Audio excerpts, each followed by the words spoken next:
I'm Amy, sex educator, sex and relationship coach, and co-owner of PurePleasureShop.com.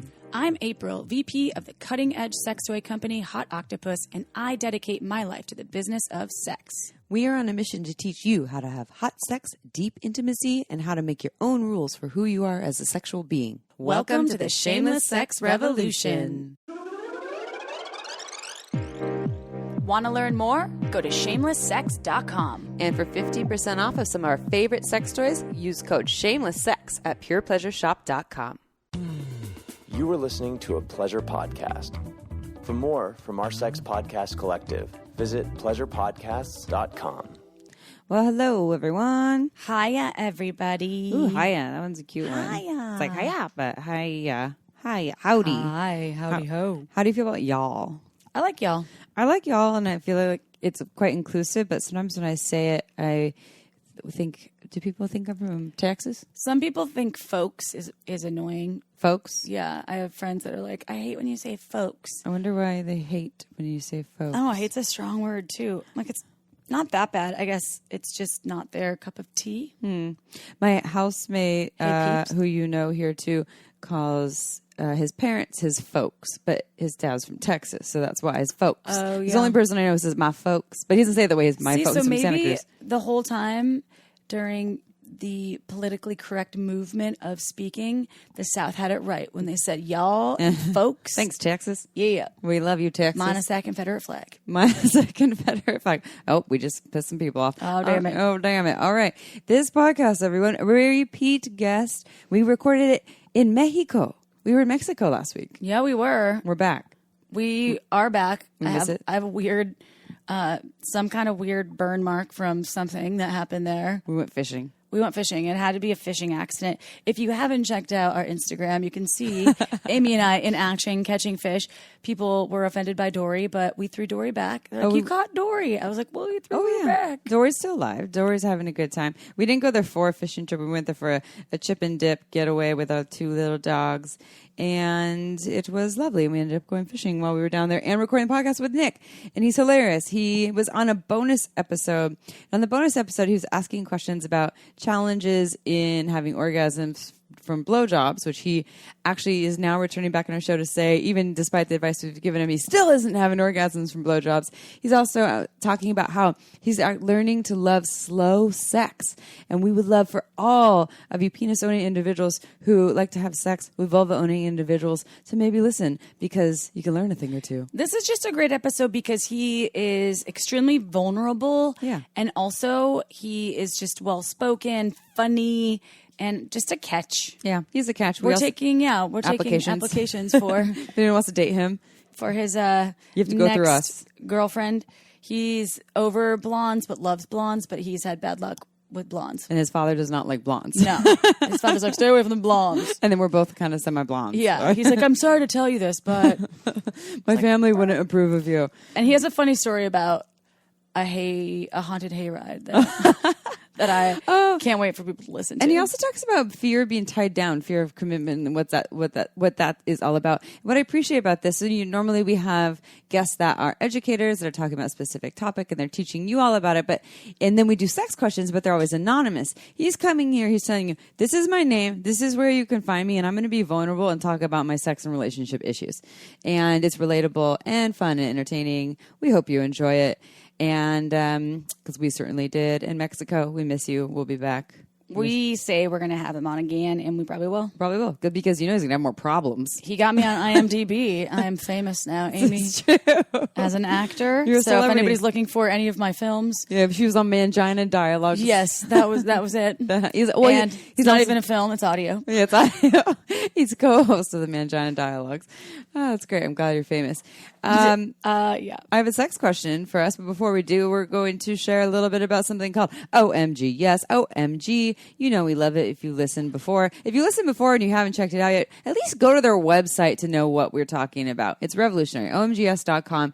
It is an online platform where you can learn about vulva pleasure. Season 1 is all about external stimulation. Season 2 is all about internal stimulation. And it's research-based. They studied with over 1,000 vulva-owning individuals. 20,000. 20,000 Between now. the ages of 18 to 95. Wow. now to figure out what kind of techniques to do. How do you have your orgasms? How do you touch yourself? And then they did these very tasteful videos because that's how we learn. And they're short videos, and you can not only learn about your own pleasure, but if you, as Amy likes to say, if you're a vulva admirer, you can still learn some things. If you're in a relationship, not in a relationship, if you're just a human that wants more in their toolbox, because who doesn't? We ebb and we flow. This is something you'll check out. It's how to build more pleasure, I think, is the way, the building blocks of pleasure. So omgs.com/shameless. And you get $5 off. Go check it out. You won't regret it. Okay, so sex question.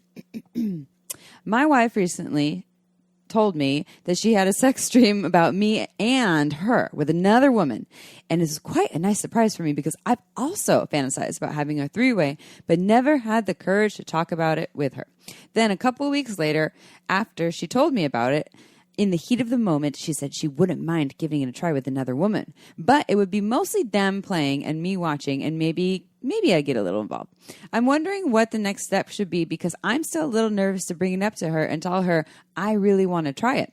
She's obviously interested, and so am I. What advice would you give to a married couple about trying this for the first time? Neither of us have ever had a threesome before.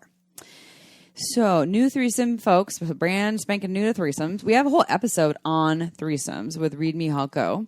I say get really drunk. I'm just kidding. That's great advice. That's my advice. I'm just kidding. Not at all. Don't do that. Just get wasted, go to the bar with your mask on, and don't care about anything. Just take someone home. Just be like, hey, you want to come home with us? Hey, you want to be our third? Okay, so the threesome episode, Read Me Halko, is episode number 105. We also have a threesome episode number 72, where April and I talk about some of our threesome experiences. But we will just share and elaborate here for these dear listeners. So your partner told you they really want to do this thing, or they have this fantasy, and now they're saying they actually want to try it, and this is the way that they want to try it. They want it to be mostly them experiencing it with another woman, you mostly watching, and then maybe you get to play a little bit. So, and now you're a little afraid to say, hey, I really want to try this. But they kind of already told you that they're interested in trying it. So I say be brave and appreciate them for sharing and be like, actually, that seems really hot to me. I've kind of fantasized about that too. And then you talk about the boundaries of what this looks like. She's already kind of laid this out. And so, one, are you down with that? Are you down to just watch her with another woman and then maybe get to join in a little bit? I would negotiate ahead of time what that joining in looks like. How do you know if it's okay for you to join in? And if you do, what do you get to do? Do you get to touch the other woman's nipples? Do you get to kiss her? Talk about lay it all out before, and don't just dive in and be like, okay, now I'm watching. Okay, now you get to dive in, but I don't know what the parameters are. I think the more that you talk about these things beforehand, the easier it will be. Or I guess it's still probably going to be complicated, honestly, but it could be really wonderful, and the less likely you'll have these messy, triggering experiences. And perhaps, I think maybe it would be the conversation would be a bit less challenging if you talk about what's an absolute no, absolutely no penetration. Hard no. Because sometimes it's hard to be like, what do you want to do? You're like, I don't know. But if you have any hard no's or hard boundaries, to lay those out before. So I'm not comfortable with X, Y, and Z. And from there we can explore and maybe there's some kind of code word if something's going in a direction. And tangerine. Yeah. Banana hammock. It means stick it in. Yeah. And I would also share with the person that you have the threesome with please share all these so they know what they're getting into. In fact, I think we've done episodes with the ones we've done with Kitty on non-traditional relationships. She talks about those kind of things. So you don't want to treat the third as they're just like your plaything, unless that's what they want to be. But you would let them know, hey, here's what our boundaries are. You'd let them know, and also discuss with your wife, are we going to do this again with this person? Is this a one-time only thing? Do we want it to be with someone who lives out of town so we don't have to see them, on the streets? And then let that person know, here's what we're available for. Here's what we're not available for. Are you interested? And then I like what Read Me Halko says is sending them a thank you letter later for like, thank you for the good times, just so that they also feel really good about the experience. And aftercare, and also processing at the end, you all three can, sit down, like, how was that for you? And check in so everyone feels like they're included. You can create a dating app profile on one of the platforms. There's so many out there now as well, that you're looking for a third and you're partnered and you're looking for someone that is willing to participate in that. I have some friends that have their dating profile and pictures of them together and are pretty lucky and fortunate with what's come out of that. So, well, there's a lot of people looking for these kinds of experiences. No attachments. It's just fun. And be as clear, sexy. even on those dating apps as possible. There's people on Tinder even doing that, or #open. That's where they were. They were on Tinder. Yeah, and just be really clear.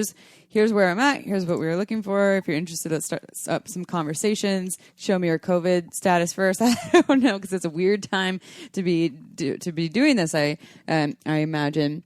And then I also talked about this too. One other thing, if you want, some people might not consider this safe because they have opinions about sex workers. We personally love sex workers. You can hire a sex worker with a sex worker, they're already there for the exact thing that you're paying them for. Here's the boundaries. And so they're not even really there considering like, well, here's what I need to, yes, they want for their own safety and of course feeling respected, but they're not looking necessarily like build a relationship with you. So that is another option. That would probably, in my opinion, be such a safe and then they're also professional. So they would probably know how to go about it even better than someone who might be like a new unicorn, which is like the new third. Yeah. So those are several options right there that we've provided to you. Start with listening to that podcast. And then from there, maybe set up the profile. And then from there, look up a sex worker. Yeah. And I know if it's scary to tell your partner that you're excited about this too. But your partner expressed that they're excited. So I think it can be a fun thing, a fun conversation. Look at it as like, oh my God, this is scary conversations. Wow, we share this interest. Let's start talking about it. And then even if you don't explore it, that can be just a juicy conversation. Like, ooh, this is a sexy thing that we're talking about. What will they look like? And then maybe that's all you need. Who knows? Yeah. All right. Bio time. All right. Let's do a bio. For our boy, Nick Scopoletti. Oh, so Nick Scopoletti, a.k.a. Nick Scopes, is a stand-up comedian and co-host of the wildly popular comedy podcast, The Mangina Dialogues. Raised 25 miles outside of NYC and currently residing in Connecticut, Nick finds himself on stage in comedy clubs across CT and in NYC, bringing his high-energy, interactive comedy to audiences anxiously awaiting the mayhem. When not in the comedy clubs, you'll find Nick at his day job as a personal trainer at Equinox, barking orders at soccer moms, helping them achieve their personal fitness goals. You can find Nick on @NickScopes and his podcast at The Mangina Dialogues on Instagram. But first, attention vulva owners who are looking for some of the best products for your bits. Let me tell you a little something about a sex toy that was actually molded after real female anatomy. The Jolette is a beautiful handmade dildo made of body-safe silicone and also comes with a vibrator that can be used both with or without the dildo. I recently tried the Jolette via Intamo Pleasurables, and I was blown away by how perfectly this toy hit all the right juicy places. But wait, there's more. Not only can you get the Jolette from Intamo Pleasurables, but they also offer amazing plant-based water and oil-based lubes along with sexual self-care products. Head over to Intamo Pleasurables for a non-intimidating, sex-positive experience where they proudly create and sell ethically sourced products.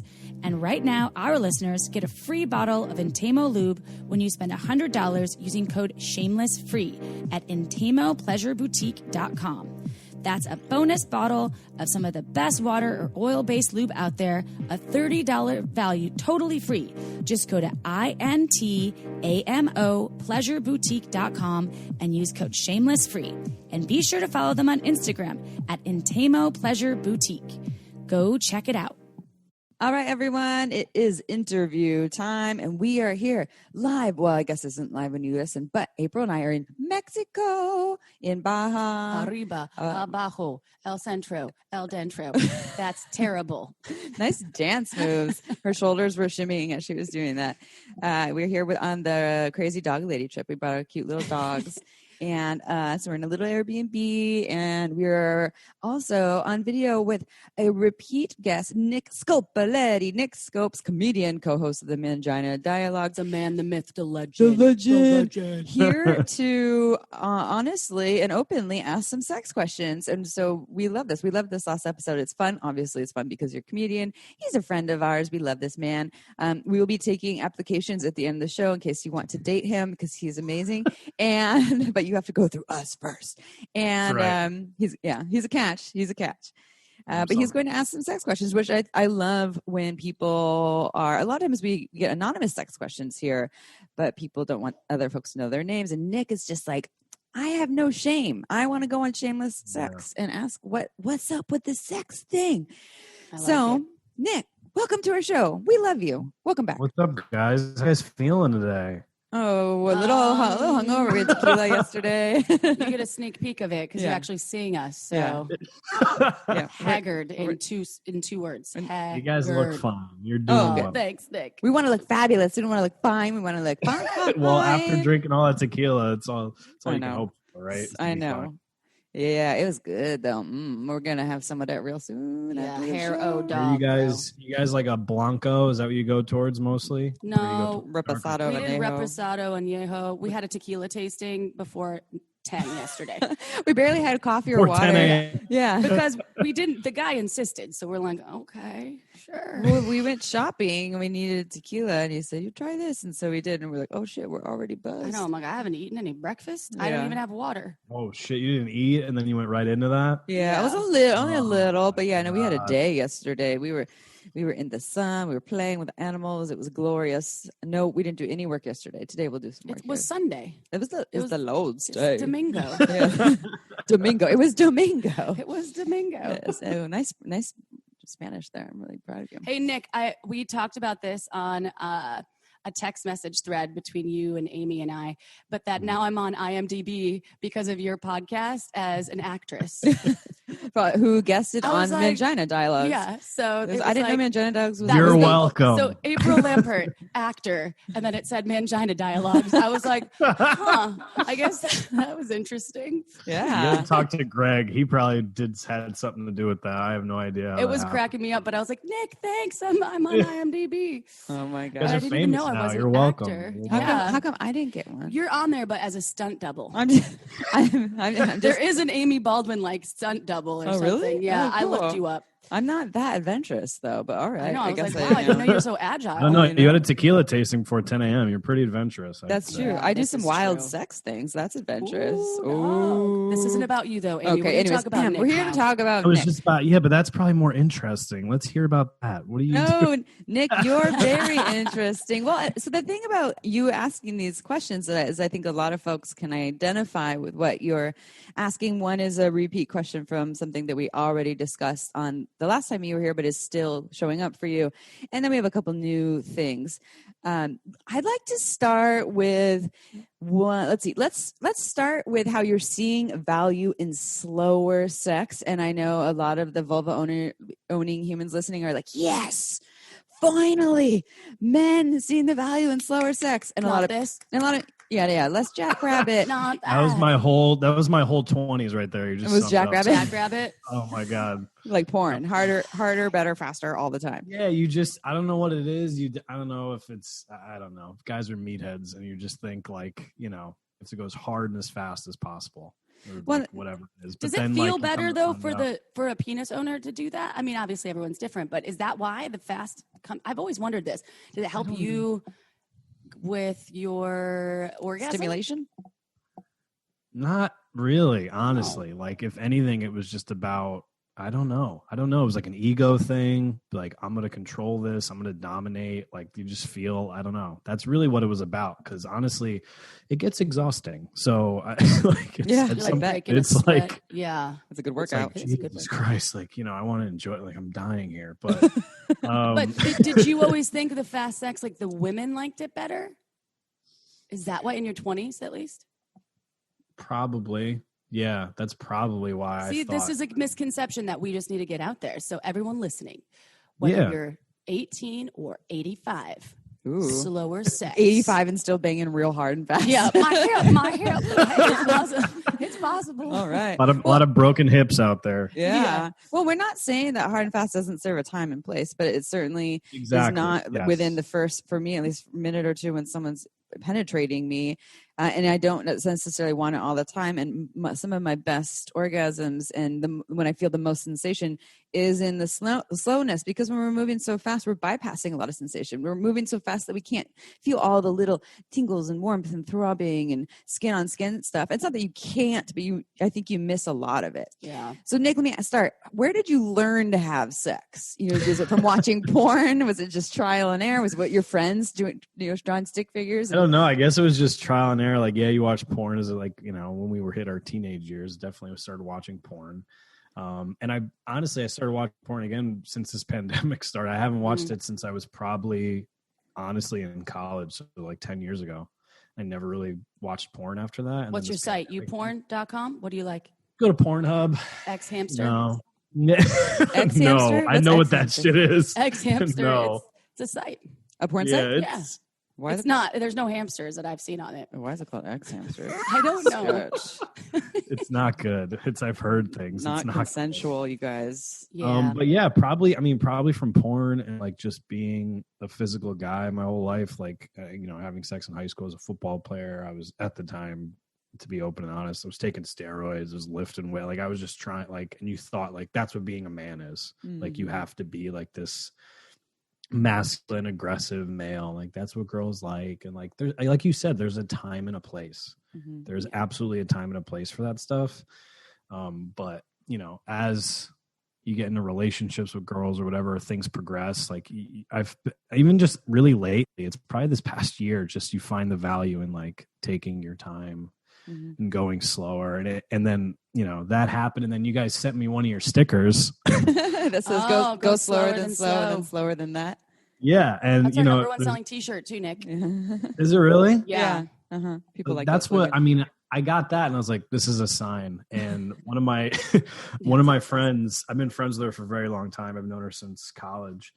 And she, since college, was like, yeah, I'm all about the slow. And we all used to like joke around and make fun of her. Like, really? That's what you like the slow sex, blah, blah, blah, blah. And then now I texted her recently and I was like, you were right. And she's like, see, I told you. And I finally came around. But like, why is that?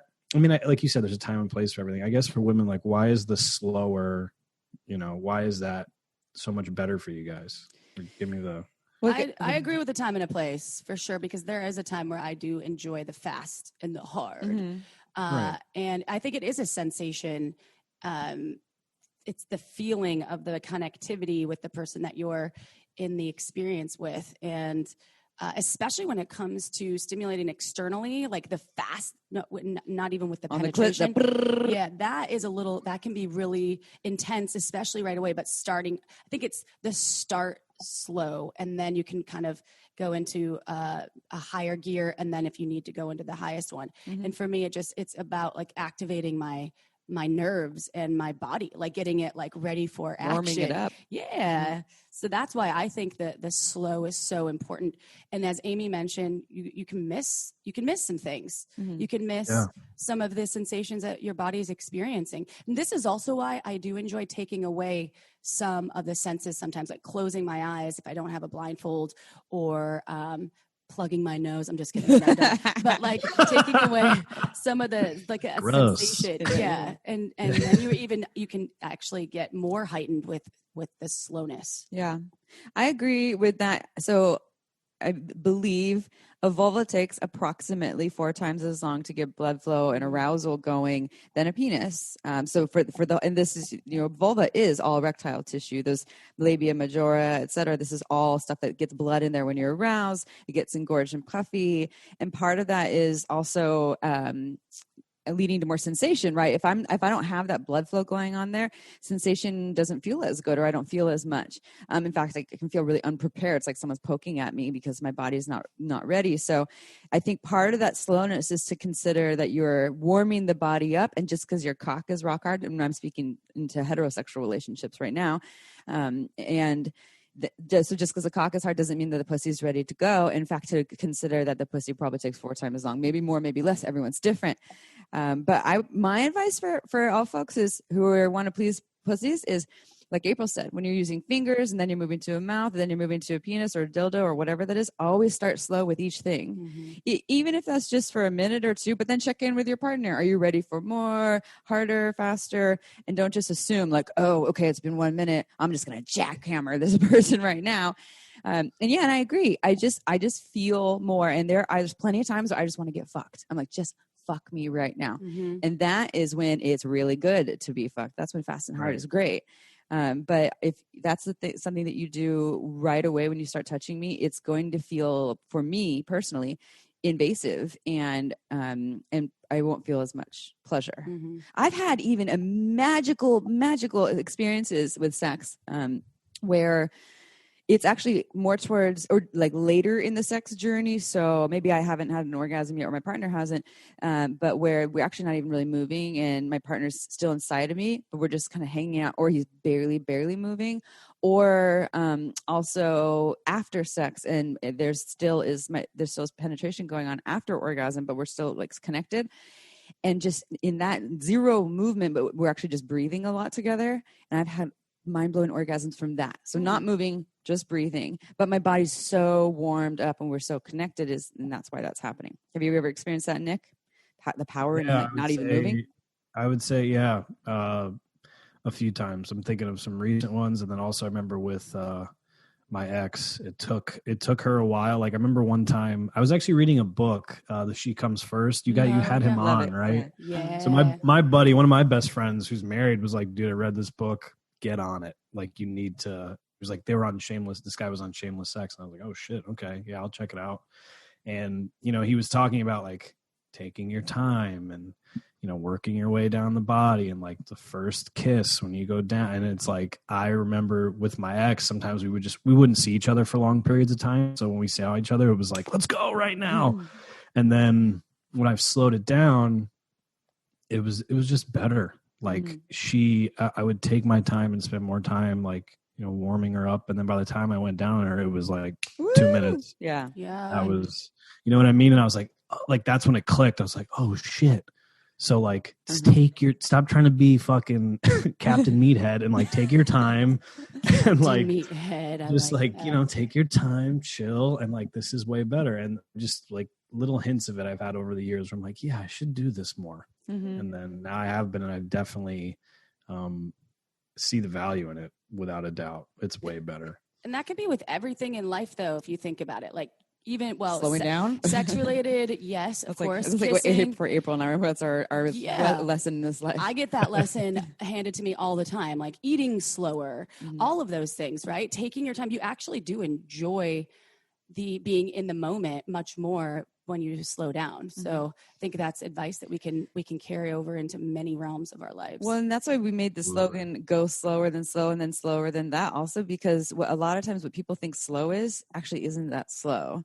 No. So for all you folks who are listening, to experiment, even with just touching yourself, right? If you have a cock or a vulva, and start touching yourself, to experiment with slow touch.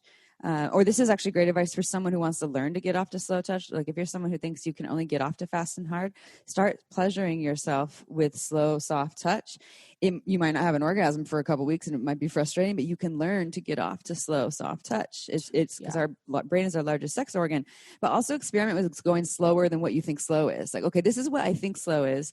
Now I'm going to turn it down to notches and go even slower and just pay attention to the sensation that's available there. And oftentimes you feel more. Turn the mode down on the vibrator. Yeah. That's what I've been doing. Totally. Go to the lower setting. Instead of the highest setting right away, I'm like, I'm going to turn it down. Yeah. And start from the first setting. And you get in your head, like, I'm not going to come and I really want the orgasm. Yeah. But if you just hang out for a little bit, you might learn something. You might see more sensation, feel more sensation. You might have the orgasm. And you might not, but not getting set on the orgasm being the end goal, I think is also really helpful. But yeah, slowness is delicious. And then if I say, fuck me really hard, then please do. Will do. Will do. Will do. So all you penis owners out there listening, take some advice from Nick. Go try this out. And all you vulva owners are listening who now want to have sex with Nick, send us an email at info@shamelesssex.com. Which brings me to another question. So from the last show, you had mentioned, and very vulnerably and openly, which was really awesome, about not being able to orgasm from oral sex, oral pleasure, when you are the receiver, right? Yeah. So is that still happening? And if so, can we talk about it? Yes, we can. Okay. He's shameless. This is professional. Yeah, no, that's still happening. And like I said before on the last podcast, every time if I'm, with a girl or whatever, and I always let them know, like, I don't want, like, if I went down a girl and she didn't come, I would feel bad. Really like, what am I doing wrong? Whatever. So I let the girl know, like, hey, it's probably not going to happen. And they think like I'm doing that to be like, oh, it's a challenge. And it's like, no, it's really like, I'm not trying to be funny here. It's just true. Yeah. But yeah, that's still, has not happened. I've been and this close. Is ever in your entire life, right? Yeah, no, never. Okay. Never. I've always been close, and then I just stay there. Yeah. And I'm like, why? And this is just with oral when you're having penetrative sex, or what about hand jobs? Hand jobs, I don't even. You don't really mess with them? It's weird. Yeah. Are you a suck it or fuck it kind of guy? Yep.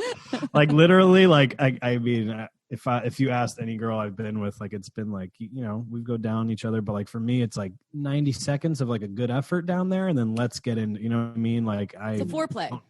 For you. Yeah, I don't need a ton. I don't need a ton because I know, like, I don't, it's going to be a while. So yeah.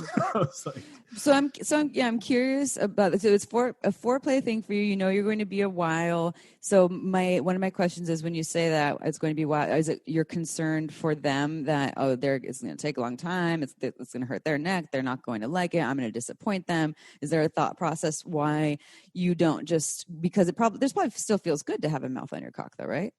It's great. It's fantastic. It's just like, I think, and I keep going back to this. And I don't know if it's that or not, but I think it's definitely a control thing. Okay. Like and I found this even when I have sex with girls, and if they're doing a lot, like if they're putting it, like I like to be the one who's doing most of the work. You're the one more in charge, the dominant one. Yeah, for sure. Like when they're on top, like that's different. Like whatever, like I still like to do stuff there, but if they're doing like too much when I'm just trying to go, I don't know if it like throws me off or like I think it kind of does, to be honest. I just think it's a control thing. So what about like loving consensual face fucking where you would get consent for it too, and they, of course, it's not just a free for all where they're like, yeah, do whatever you want to me, and you're just like breaking their neck via but that's what some people will do though. They grab your head and they burn and sometimes like there's a time and place. Sometimes I actually enjoy that, but I don't want that all the time, and I want it to be consensual. I want to really be able to advocate for the pressure or how long I want that or if I want that. But I'm just curious about that because you were saying it's a control thing, and so to just submit and relax and receive, which is really hard for a lot of people, vulva owners, penis owners alike, to just receive. And I think a lot of that is a control thing or a worthiness thing, or it's just hard to be present there when you're not the doer, you're doing something. And I'm one of those people, but over the years, it's gotten easier to be a receiver. I think you too, right? A little bit. Yeah, for sure. And so I'm just curious about that, is if you turn oral sex into more of an active act on your side, having a conversation with a partner, but saying, hey, I usually like to be the dominant one here or in control. And so when it comes to oral sex, to just relax and receive isn't necessarily my jam. Like, I'm into exploring it and doing it for a little bit, but it doesn't really do a lot for me. Are you open to trying it this way where, like, we can talk about the pressure. I can be the one kind of moving my hips, but you tell me if it's too much or slower or faster. So they're still in control too, but your movements and things are a little more in control. Yeah, I should probably try that. I've done it a handful of times, but still, I'm just like, man, I just want to have sex. Like, I just in my head, I think it's, also like you said, it was like the psychological aspect of it. Like, I go into it saying, I'm not gonna. That story's already there. Yeah, we talked, and I talked about that last time. I compared it to like working out or really doing anything. But like, you're like if you're about to go lift something heavy, and you're like, I don't think I'm gonna get this. You're probably not, right? Or like, I'm not gonna. If you down talk yourself already, it's probably not gonna happen. So maybe I just got to get the narrative out of my head. Maybe which is tough, but easier said than done. What about toys? You could try some toys in the midst of fellatio, like an accessory, like a finger vibrator or something. Interesting. See, that's one aspect I really haven't dove into, like toys at all. Like I remember on your own body, for your body, you mean? For my body, for anything. I remember like my college girlfriend, she bought a cock ring and we started using that, and I was like, I fucking hate this. I don't know why. Like I don't like it. I don't know why. But I think maybe that may be the go-to. I don't know. But do you like butt stuff on your butt? A little bit. A little bit of butt stuff? Okay. A little bit. Some light butt stuff? What about like a toy, like an anal vibrator, or an anal vibrator, like or something? One, Just like April saying, adding some sensation there, or maybe like on the taint, a vibrator there. Perineum, Do you like your balls touched? That'll get me, like, if a girl licks, if we're talking like taint or balls, like I'm all about that. Ready to go. Yeah. I'm See, I wonder if like the Adam Plus cock ring, which gives you perineum pressure, you can put that on, and then it's also. He doesn't like cock rings though. Maybe the but digit he hasn't tried or since the college. He hasn't tried it since college. Yeah, it literally has. I was 21 the last time I put well, you're a different man. I can send you one. That way you can just check it out, because then you get your testicles stimulated, you get the perineum stimulated, your taint stimulated, and then you also it actually like kind of constricts the blood flow. So if you want to keep pumping, and then if you have a vulva owning partner on top, she can grind on it, and it actually like is like instant orgasm because it gives you external stimulation. This is the Adam ATOM plus, right? Yeah. Okay. Yeah. Yeah, and that's a good one. And by the way, we'll send you one, Nick, or April will. But by the way, everyone, all the toys we were talking about, you can get at purepleasureshop.com, a sex shop I own with my dear mother, and you get 15% off with coupon code shamelesssex. Other things, if you wanted to try like a vibrating plug, this is an anal plug, you can get like a really small one. There's the Rio, R-I-O anal plug, and it just has a vibrator. Makes that one? That's Vito or Vito. Oh, Vito. And you'll feel the vibrations in the anus, which is my uncle Vito. Uncle Vito. Your Uncle Vito, the Rio by your Uncle Vito. And and it has vibrations that will feel really nice on the anus. And it's just a nice tapered plug. So that's something you can experiment with. Or if you just want some sort of finger vibe or something, the digit or the ammo? Ammo is the bullet vibe, and then the digit is one for the fingers. And you can those are not for the ass, by the way. Those are like taint, balls, clits. Either your partner could wear it, or you could even wear it like doggy style for like the reach around, because it fits it'll fit even like girthy fingers. So because it has this clip on feature, that's a good idea. Yeah. And then I also want to ask you about, so you said you like ball play. You like having your balls touched and your taint touched, right? Sure. So during these oral sex experiences, are your partners touching your balls and your taint while they're touching your cock?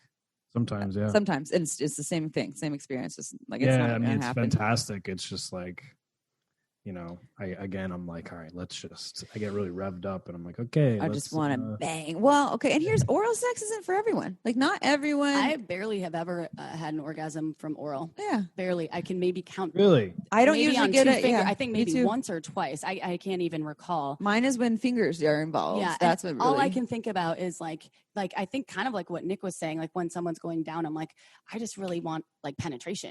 Right. I just really want it's a good warm up for me and it's fun, but I'm like, I want to fuck. Come on. Yeah. I remember one of the girls I dated, she only came from oral sex. But that's really common too for a lot of That's people. it. Yeah. Yeah. And I think one time we did it for like a year and a half. One time got her to come from actual sex. Like that was once. But every other time it was going down on her. So Well, we have to consider there's so many things that are contributing to this, right? Our anatomies are entirely different, right? April's pussy looks very different from mine. Hers, what did she see? We did the sexological bodywork Where session. my clitoris is positioned. It's very close to your labia and everything, right? Fuck, yeah. And mine is my clitoris is with the sexological body work is like your clit's its own little world. It's like way up high. And so I don't know why we assume everything's going to feel the same for everyone. Yeah. We're all so different. We have different nerve endings in different places and some more here, some there. So there's one thing. There's also shame in past experiences. Like for me, the first couple people I had penetrative sex with did not go down on me, nor did I ask for it. And so it created a lifelong barrier about that, a receiving barrier. So that's something that all those experiences, they also contribute to this. So there's anatomy, there's a physiological aspect, and then there's also the experiential aspect. Let me ask you a question, Nick. Do you think your cock is beautiful? Oh, yeah. Yeah. All right. So in a mouth or in your face. Yeah. All right. Cool. So hey, everyone, add that. Just so you know, everyone, we're taking applications for Nick Scopoletti. Yes, he's got a beautiful cock. So if someone puts their face or mouth near your cock, you're not like, oh God, it doesn't look good. You know, because for some people they have a lot of shame about it, and that's why they don't want. Do you manscape too? I've never. Yeah. I use all that shit. I'm Italian, so I have to, or else you wouldn't be able to find it. Get that ball deodorant on there. I got it. Yeah, I got fresh. it. Like, I mean, it's just I've been hairy since I was like fucking 12. I had armpit hair. I had armpit hair when I was 9, and I was like, "What the fuck is going on?" You're like, something's happening. I remember I was at my grandmother's house. I remember I saw it in the mirror, and I grabbed like her or my grandfather's razor, and I was like, "Oh no!" And I started shaving my armpits. Shit. I had a panic attack. I was 9 years old. Your parents should have told you what's up. It's okay. It's hair. It's my dad kind of did. He's like, "Listen." You know, he's old Italian man. He's like, "Listen, you're kind of hairy, all right? We're all hairy. It's all right." Your grandfather, and I was like, my grandfather would wear like a tank top most of the time, like one of those wife beaters, the white, whatever, right? Yeah. Covered in hair. Looked like he had a sweater on. Oh no. Just like in the summer, like he was a landscaper, Sicilian immigrant, like just like tan and covered in hair. And he's so warm. Yeah. That's cool. Well, in the summer that could be an issue. I would have probably just been like, "Can you wax my back?" Yeah. Come on. Yeah, he's like, my dad just explained to me, he's like, "Listen, we hit puberty early and hard." So that's all he said was like, "Listen, okay." Like even like my aunts had like, you know, they had to get laser hair removal on their face when they were like in their 20s. Shit. Oh yeah. Well, you have a nice chiseled beard. I know. On your face. It's like it's a good beard. Perfect beard. You well trimmed. I like Yeah. that beard. You know what? Right? A beard that is long at that length feels. I like that feel on my bits. It's very. I feel like it's very studious. Yes. You look very studious. With their well, glasses. I have blue blockers now because I want to be cool like you guys. Oh yeah, I know. I forgot mine over there. And honestly, I have mine. Do you feel that it makes a big difference? Because I do. I was getting headaches from all my screen time, so for sure. The reason I would wear mine, but you can't wear them with this headset that we have on when we're doing podcasting because we have the headset, so it's hard. But they make a difference. I've recommended them to people that have also said it's helped them with headaches. Just the blue light glasses. I call them blue blockers. You know what I mean? But like blue balls. Yeah, I saw you guys had them, and I was like, oh, they kind of look cool. I was like, I wonder if they work. And, you know, when COVID first hit, I'm out of work. I'm on a computer or a phone screen more than I ever had, like probably since college. Never. And I was having a lot of trouble sleeping, like a lot. And I was like, I'm not doing anything. Why would I have trouble sleeping? Like what's... And then I bought these and it made a massive difference. I wear these at night when I watch TV and stuff every night. They're helpful. Well, we go from our phones to our laptops to our TVs, especially during Corona. So much, and so it really does help. So if anybody out there is experiencing any headaches and it's getting in the way of your sex life, blue light glasses. Do it. We're not sponsored by them, but we may have just changed your life. Yeah. Well, I have one other question though about this blowjob biz. Oh. So are you a masturbator? Do you masturbate? I do. Okay. And you just masturbate like with your hand and lube? No lube. Just hand? And, just dry Toss hands. some lotion. Again, I'm Italian. I'm pretty oily all the time. Okay, yeah. Naturally, That's good. like I'm not same The thing. I oily don't have bohunk. like when I had hair, I would like shower, go to bed, wake up, and like put water in my hair, and it would just stay all day. Okay. Oh, All right. So you have a well lubricated cock naturally. That's cool. Okay, so one other thing that I thought of was masturbating with a masturbation sleeve, and you get it really lubey in there, so it almost feels like a mouth. And masturbating with that, and actually imagining it as you're doing it as a mouth, but you're controlling the pressure and the movement, so like closing your eyes, but imagining it as, or you can even get ones that look like mouths, like Fleshlight makes. You could ones. get a full robot doll. Yeah. Call her Bianca. That Be like, is hi. just too weird. Man. You could call it the CPR doll. Dad, I just got a CPR doll in case, during a real estate Don't judge me. exchange, Don't judge me. someone needs CPR. All right, he That's threw that why one the out. mouth is open. He doesn't want the mouth flashlight, and he doesn't want the Bianca. No Bianca. Okay. That All right. freaks me out a little Okay. bit. I'm not gonna All right. lie. Yeah. Well, keep working with that whole being present, try new things, maybe try some consensual face fucking. Good luck to you. When we have you back on the show in 5 months, we'll check in then. What about I'll let you know as soon as it happens. Okay. Yeah. I will text you immediately after, both of you. We'll have a party. We'll have a party on air. Okay, time for a quick break. This podcast was made possible by Uberlube. It's a luxurious silicone lubricant that enhances sex and intimacy. We receive emails from listeners who have tried Uberlube, and the feedback is unanimous. We never knew lube could be this good.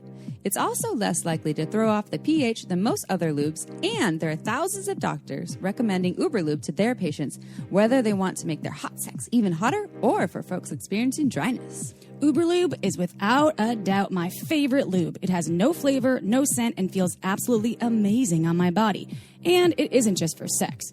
I use it to tame my hair frizzies, to prevent chafing, and I even put some in my mouth before an oral sex session. Totally ups my blowjob game.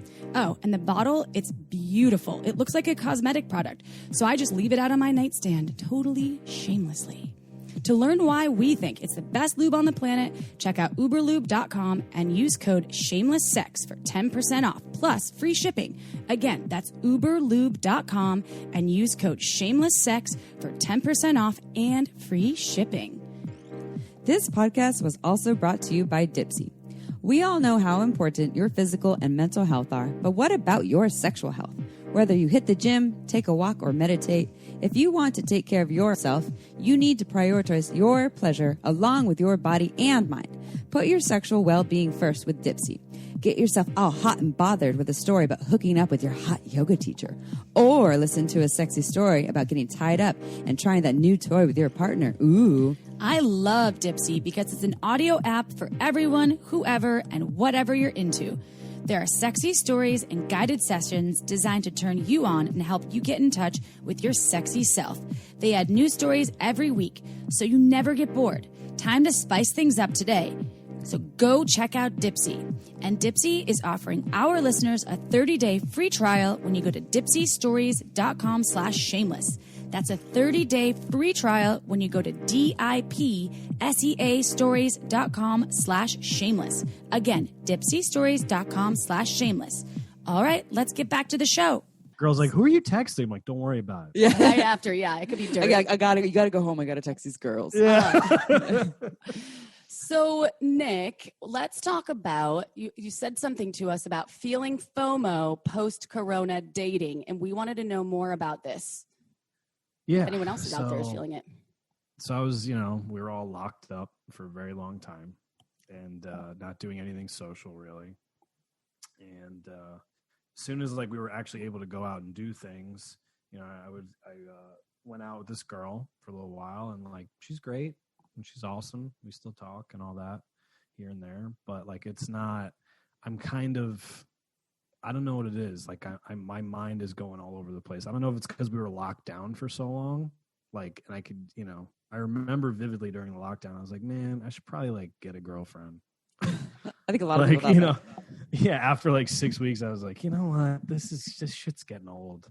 But I think I'm having a little FOMO. I feel like I lost, I feel like this year was almost not a waste, but it really feels like things just got put on pause. And I just don't know. I'm having I guess FOMO. I just feel like I'm missing out on things, or like I need to like I was supposed to go on trips this year. A lot of shit got canceled. Like it's not just the relationship stuff and whatever. It's other things. Like I just feel like I missed out on so much, and like I can't be held down by anything because I want to do anything I want. I want to be, all that stuff. I mean, this is just my own narrative in my head. I'm probably just overthinking shit, which is my MO. But yeah, I'm just feeling like this weird, like I can't be locked. I need to do my own shit. I need to be left alone, like all that stuff. But I don't know why. I don't have no idea why. Like isolated and kind of just. Yeah, I thought about it because I obviously knew we were going to record, and I've been thinking about it for a few days, and I couldn't even give you guys like a real answer. I just don't know why I'm having this feeling. It just is what it is. Like it's just happening to me. I feel like I missed out on so much, and this year was like a waste, and like I need a redo, and like I just I want like it's just strange. It's a strange feeling. So, but being in a relationship is not easy during this time. Let me tell you, up and down like the stock market. Some part of me during Corona has been envious of my single friends because they'll just like hit some Tinder dates and get their fix in for bang time or pound town, going to pound town. So, and then it's easy. They leave. And so I think there's two sides to this dating FOMO, right? In my opinion, because I feel like being in a relationship when you're still, we're all isolated and we're all kind of in that Corona world, right? That's slowly shifting. And it's been difficult to be in a relationship, living with someone and being in each other's space all the time has been challenging, to say the least. And I'm sure folks out there that are in relationships are also feeling that. We've seen a spike in listeners because they're like, how do I still have sex with this person that's driving me fucking crazy? Right? I'm sure. Yeah. It's always like grass is always greener. Like, I mean, like all my friends, and I talked about this in my act and stuff, but I'm literally like I'm the last single guy, right? They're all married or about to be married or whatever it is. And like, they're like, dude, like, I want to hear stories, or like, you going on dates? What's up? They want to hear things. And I was like, yeah, man, grass is always greener though. Like it's, like you have your wife, this woman who you love, you have children with her, and like, you love that. So I'm like watching my friends with their kids. I'm like, that's so cool. Like, that's so great. That would be nice to have. But like the grass is always greener. Everyone looks at things differently. Like people that were alone probably want to be in relationships. People that were in relationships and stuck home with people were like, I just want to be single again. I can't fucking deal with this person. I'm sure everyone's all over the place now. Yeah. I can't imagine. I think a lot of people are feeling like this year they lost. Where did this year go? And lost out on a lot of opportunities, and we were all of us in some. I mean, it's already almost the end of the year. This year has just flown by. But with the FOMO piece, so were you primarily referring to kind of, I hate the term settling down, but you're less in the dating market and more in the one-on-one thing with someone or with certain people, and the FOMO is wanting to be more single and free? Is that what you were? I would say so. I definitely have struggled with that. I definitely have. I was talking to a friend of mine, and he's like, you definitely have some unresolved shit from your past with like, girls and things like that. And I was like, yeah, I really haven't delved into that. I've been worried about other shit like my job and like, things that, are slow now and all that stuff. But it's been, I'm not sure why I'm like this. It's just the way it is right now. I just feel like there's this, like, I don't want to be tied down. I don't want to be told I have to be here at this day, or we're hanging out with so-and-so,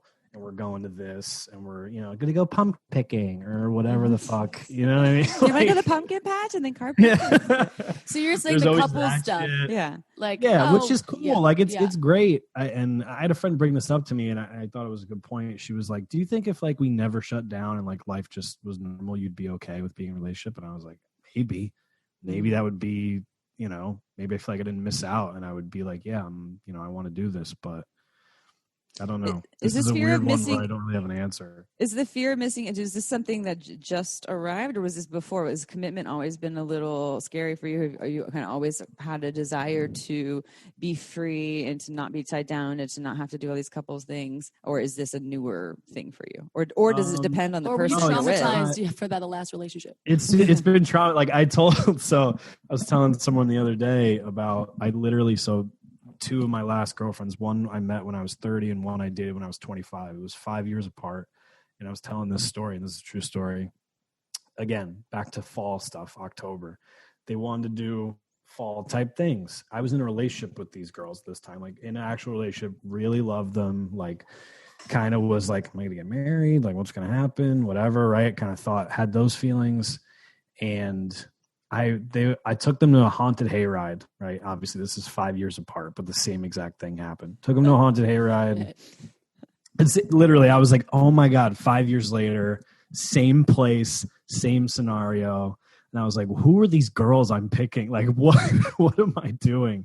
But long story short, do fall stuff, whatever. And like, then they asked to do something else after, like, oh, can we go, do this? And I was like, well, we're just going to go eat after. I was like, we did this and now we'll go do that. And I remember driving away. After the haunted hayride. After the haunted hayride. What the hell happened at this haunted hayride? It's haunted, or is it? The curse of the haunted hayride. Yeah. Bad luck for me. I've been go going back, to it since Nick, I was No more. I've been going to it since I was in high school. It's been around here. Like, sure. I've gone with friends, and obviously nothing, crazy like this has ever happened. But long story short, you want to do fall stuff? Fine. I'll plan a whole day. We'll go to haunted hayride. We'll go to dinner after. Took them to haunted hayride, and then we're driving away because I said no to something else they wanted to do that was also there, like a haunted walk or whatever through the woods on the other side. I was like, no, let's go get dinner. Driving away, literally at the same road, at the same point, they both started crying. And we're like, I guess like you just don't really care. Like you don't want to do stuff with me. And I was like, I planned this whole like day. What do you? And they're like, no, I guess it's just up to you. And I remember like turning around and going back. And they're like, to no, the haunted walk. It's fine. Yeah. And I was like, that stuff blew my mind. I told my friend that, and she was like, yeah, like I could see why you don't want to be like in a relationship. And I was like, yeah, I don't know. I don't know what it is. I just have some unresolved stuff for sure that I need to work through. Because I've been, been a good, in my opinion, I've been a really great boyfriend. I'm always like accommodating and making sure whatever. And it's always, I don't want to say backfired. Like, obviously they weren't the right girls for me. I'm not saying I'm swearing off relationships the rest of my life because I had 2 bad girlfriends. Like, that would be crazy, right? Like, everyone's different. But it definitely sticks with you, and it makes me not want to do as much as a partner for, like, that type of stuff. Like, it makes me hold back and be like, no, I don't want to, show too much effort or put too much, because it won't be returned, which is crazy. I'm just this person could be really accepting of it, and maybe I'm missing out, but there's some resistance from past experiences, and I think when a lot of folks can identify with this, they pick a lot of the same partners, over and over again. Why am I doing this again? This person's just so similar to my last partner. We have a girlfriend who is going through or just broke up with someone, and she has this pattern of dating people that are liars, that are not honest, and she lets them know in the beginning. She has like no capacity for this, and this is like the 4th or 5th person that is just so super dishonest. Wonderful person, but it's unfortunate. She has a lot of capacity for openness in relationship, etc. But she's like, why does this keep happening over and over again? And something within, I think you call parental stuff. Yeah. She was like, is it past life stuff? And I was like, maybe go see a hypnotherapist and see, but also parental stuff. And she's like, well, I have a great relationship with my dad. And so I was like, well, parental stuff can show up from both parents. You can be a woman who has mommy issues, and that shows up in the people that you date, or daddy issues too. And so, for you, if you're seeing a pattern of people that really aren't in an alignment, aren't serving your highest good, or as a partner, or in this world, I would be curious for you to check out how that's related to your childhood, your relationship with your parents, your dad, mom, anyone, how they did or didn't show up for you, and how you might be choosing women that somehow reenact the old maybe it's not trauma, but hurt or something that actually didn't serve you when you were younger, but we continue to make those choices until we resolve them. Yeah. And then, you start to not trust yourself a little bit. Like you're like, I'm making dumb decisions. Like, what the hell am I doing? And then you could be dating someone and they're cool. And then you're like, I don't know. Like, you just don't trust your instincts anymore. And I mean, if I had to be my own psychologist, I think the way my dad explains things are great. He's like, you always go for girls that are like up here. And he always like puts his hand. He goes, they're always up here. And if I had to be my own psychologist, my grandmother was like that. And her and I were very tight. So like high standards, you mean? Or yeah, my grandmother was, I have my dad. This is on my mom's side. My mother was an only child. She passed away when I was 6. I'm an only child. So my grandmother, her mother, stepped up like you wouldn't believe. Did everything for me, school, I mean, you name it. College, helped me pay for stuff, all that. And, but she had a certain standard that she'd like to live by. She enjoyed, her penthouse in Westchester, New York, that she liked it. First of all, I'm her only grandson. It's just her in this loft penthouse with 3 bathrooms, 2 bedrooms. And she's like, I like my place. I'm like, you're going broke, which was true. She was literally, I was like, I know you like your place, but like, she's like, I put a reverse mortgage on it. I was like, that's terrible. Why? You need the 3 bathrooms, Grandma. Come on. Yeah. She was very status driven. She wanted me to get a master's degree. Didn't care. She just liked the idea of it and doesn't care what it's in. Just no. It's just like saying my grandson, he's going to get a master's degree and blah, blah, blah.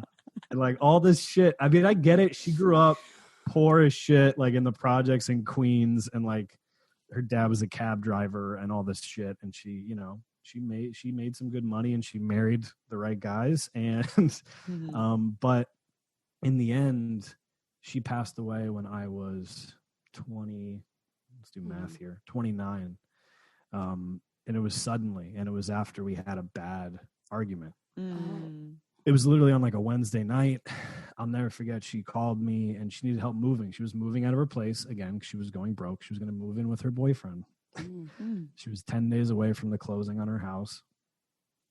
She calls me about something, helping her move. And I was like, hey, I can't come that day, but I'll come like a week earlier and help you out. And she drank a lot and she freaked out and was like, why can't you just do what I want you to do? Blah, blah, blah. When I die, you better go get a master's degree. Oh, shit. And I was like, what the hell? And her and my dad never got along. So she's screaming at me about, don't turn out like your father. And I'm like, oh my God, this is like, and then a few days later, I remember I was so mad at her. And a few days later, she died suddenly. And did you get the master's degree? Oh, fuck no. Just go online and get one. My brain is not my brain. I mean, I look back at like some essays and shit I wrote in college, and I was like, who was that guy? How the fuck did I write that? I have no idea. But no, she passed suddenly. I literally got a call. I was at work, and that was it. And I was like, shit. And that was our last conversation. And I think, I always chase women that are like her. Like I always tried to, please her, make sure she was happy with like the college I went to or like what I was doing with my life and all this stuff. So I think there's definitely that. And seeing all the status stuff that she kind of let ruin her life, like financially and everything. So like I shy away from people like that now that are very materialistic and things. Yeah, I have this and I have that, and I'm like, who cares? Like, what? All right, ladies who are applying for the application to date, no super materialistic humans. Sorry, you're out. We're screening you out. You like Gucci? Out. Listen, don't get me wrong. Just like vintage Gucci. Yeah, I have those Gucci. bits of me too that I try to like fight. Like I like nice shit though. Like I have a friend of mine who makes way more money than me, and I'll spend money on shit that he would never spend his money on. He's like, that's dumb. And I'm like, nah, but I like it. Like, it's balanced though. I'm a hybrid when it comes to that. Yeah. I'm like, I love my nice shit, but I can also rough it. Yeah. I'm just like mostly rough it. maybe just too much sometimes. Okay. I have one question though about your grandma. What was your grieving process? Like, did you resolve that whole experience of getting in an argument with her before, and then her passing, and this is someone that was really, really important to you, and probably showing up in your dating and relationships in terms of that relationship. What happened during that time? How did you I think another thing too, relationships, like just real quick, my father, he lost his wife a long time ago, and my dad and then my grandmother, they kind of lean on you like you're their significant other in a way. Mm-hmm. And it's like, I'm just trying to be a kid. So like, I think, you know what I mean? Like they're yelling at me about, or not even the yelling, but just like, they treat you like a spouse. And it's like, listen, man, I'm 16. I'm just trying to play football and like date girls. And like, I don't know, you know what I mean? You had so many, life was simple back then, but the grieving process with her, I'll just say she died in a car accident. It was just sudden. Yeah. And, I'm the executor of her estate. So I handled everything. She has 3 sisters. And, I knew that one phone call was not the totality of our relationship, right? Like she was in a bad spot, not doing well. And, I had to work on forgiving her for that. But the grieving process after was tough because, and again, and I hate to say this about them, but that side of the family, they got real weird when money got involved. It's so messy. It's so unfortunate. Oh, it was not great. So the grieving process was definitely tough because I'm dealing with my own shit and, worried about, my grandmother and what's gonna, what just happened and like all this stuff. But I'm planning the funeral, I'm paying the bill, I'm doing all this stuff. And then you have her sisters being like, well, we don't want to pay this much. And I'm like, yo, this is money she left for you. Like why wouldn't you use her money to help bury her? Like, I don't understand. There was arguments with that. And everyone kind of showed who they really were. And it was upsetting on top of everything else. It was very, very upsetting. So the grieving process was tough. I still definitely have some unresolved, I definitely have a lot of anger towards that side of the family for sure. Cause they pretended to be this, like everything's fine and like very whatever. And it just turned out they were not who I thought they were. And I had feelings of that when I was a child, but. Do you have a therapist or did you go to a therapist? I did not. I went to a therapist once, like one time therapy. Yeah, you can heal that. Yeah. It is possible. Yeah. Just to heal that that's like mother wounding in general, right? It's like mother, grandmother, familial. That was like his mother was his grandmother, right? So essentially, yeah. I mean, she did everything, and it was like, that whole week I'm planning the funeral, doing all the stuff, like, picking her stuff up, trying to have to sell her house now. Get rid of her stuff, what to keep, what to get rid of. Did she have any Gucci? Definitely. You could kept that.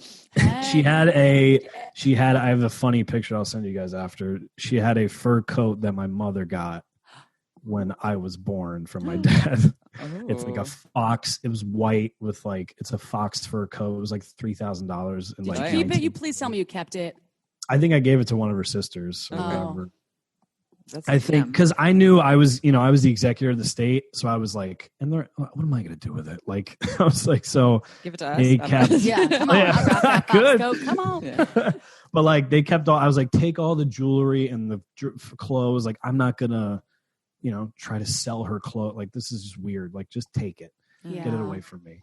I was trying to get as much stuff off my plate as possible at that point. Yeah. So, because I had other stuff going on, but yeah, there was definitely some unresolved stuff from that. Just still, I mean, it's 3 years later, and I still am just I can't believe, they acted like that. It's super disappointing. It doesn't make sense. It doesn't make sense. Well, to me, I play it through my head, and it just doesn't. Because I know my dad's side of the family, everyone's very direct, and they're straight. They'll tell you what's up immediately. There's no playing games. So with them, it's very direct, and with the other people, it was not, and it was very upsetting. Yeah, it's really upsetting and disappointing especially when people are choosing money over family and love, and especially during a hardship such as someone passing. And I think this is actually really common. This happens all the time, and that's really unfortunate.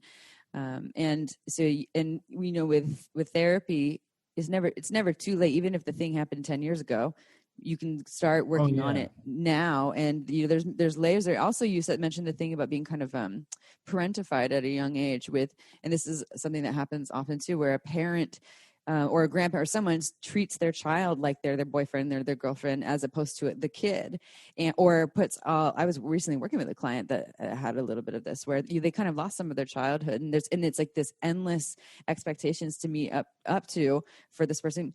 But you're a kid. You're not supposed to have that. You're supposed to be a kid. You're supposed to be free. And so it makes sense that standard and type of relationship dynamic would carry over into the people that you date, and into a fear of commitment and not wanting to go down certain routes because it's scary down there.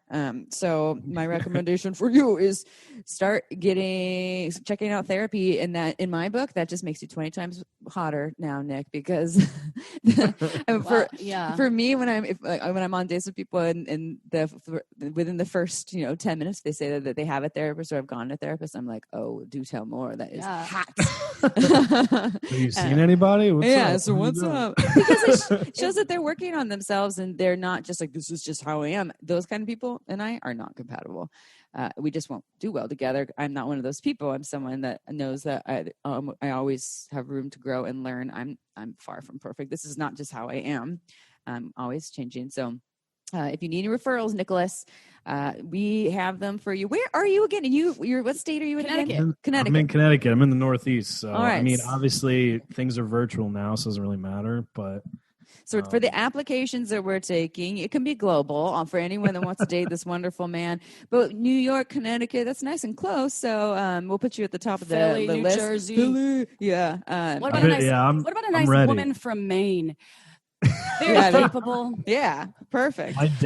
My dad, when I became single, I like download the dating apps and stuff. And my father, I've actually been writing a joke about this. I'm trying to figure it out. He does not, for whatever reason, if they're like blonde, sorry guys, he's not a fan. He likes Italian, Jewish, Hispanic girls, dark feature. That's what he's into, right? What about you though? Who were you into? Have dated primarily blondes. Okay. Remember he talked about that last time. So you like blondes, but your dad's like, why are you dating? I don't really have. I mean, like my last girlfriend was Armenian, so dark as can be. And you don't really have like one type.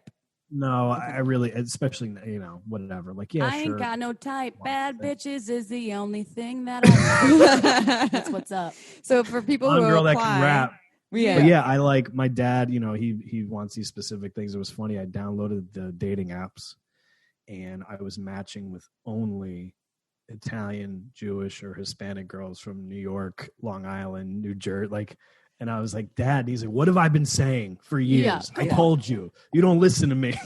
Holy shit, that dog's so cute. I know, isn't he? He's just Perry. Oh, my God. He just gets in my lap. We have our dogs in Mexico. Well, Nick, how can people find you on all the places? You have your Mangina Dialogues, which is hilarious. If y'all haven't checked that out, please do. And, yeah, how can people find you? What's your address and social security number? Yeah, I'll give you all that stuff. You can find me on Instagram at Nick Scopes. The Mangina Dialogues podcast is at the Mangina Dialogues. You should be able to find it. We're just cracked 100 episodes. We'll crack some tequila for that. Yeah, we celebrate will. you. Always We're excited. We've had some bigger guests on. It's been really fun and cool. You mean like Amy Baldwin and April Lampert? We've been on the your show. episode actually. Yeah. So we did. I don't know. Well, I think it already came out, so it doesn't matter. But we did our 100th episode was just Greg and I, and we went over all the episodes we've done and like favorite clips and moments. And I picked your episode where I think it was you, April, that said. Someone said like namaste to your dog in the park or some shit like was that. Was it me? What? Namaste. It was one. I can't remember, but it was it you? I don't think so. I think it was you, April. You were like, yeah. So like my dog was acting up and this lady was like, namaste to your dog. What? And I was like, what the fuck? I'm going to have to go back and listen to the episode. Oh my God. It's possible. I do live in Santa Cruz. That's very Santa Cruz. It is. I was like, I threw it in there. I was like, that was so funny. And Greg's like, why do you find it so funny? I go, they said namaste to a dog. Yeah. The dog does not speak. My dog was probably being an asshole, and the lady was like, "Namaste, okay." That killed me. And that- that was like, we had to pick like our top 3 each of us, like moments, and I threw that in there because I was like, that shit was ridiculous. I don't remember, but it is possible. I'm Namaste. gonna listen to that episode, the 100th episode. That's fun. Namaste. Yeah, it's on, I think we played it. I can't remember shit, but yeah. Well, we love you. We love you, Nick. We love you so much, and We're gonna find you Love the you guys perfect too. partner. yeah. And for all of you out there, yes, if you love Nick as much as we do, Yeah. send your application to what is it? contact@shamelesssex.com. Contact Or yes, just or DM. info, yeah. You slide into our DMs or Nick's DMs. We can slide in Nick's DMs. Yeah, we can. And And and if you haven't done so already, check out marginswine.com. Amy and I, we may be sipping tequila right now, but we will be sipping wine when we get back to the U.S. because we love Margins Wine.